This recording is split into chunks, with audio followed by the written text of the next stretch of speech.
Alright guys, so I have a 2020 Ford F-150 here with the 5-liter Coyote engine. This one had a distinguishable knocking sound from the top end of the engine. Now Coyotes are pretty loud engines in general, but this one, like I said, is pretty distinguishable from up top. Stethoscope, you can hear it from right around cylinder 3 here.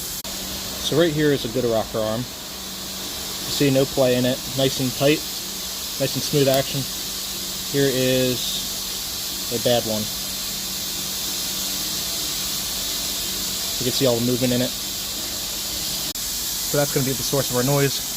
This is a fleet truck, so we are going to do all of the rocker arms and lash adjusters due to the nature of them kind of beating on these trucks. Other than that, once we replace all those lash adjusters and rockers, it's going to be good to go.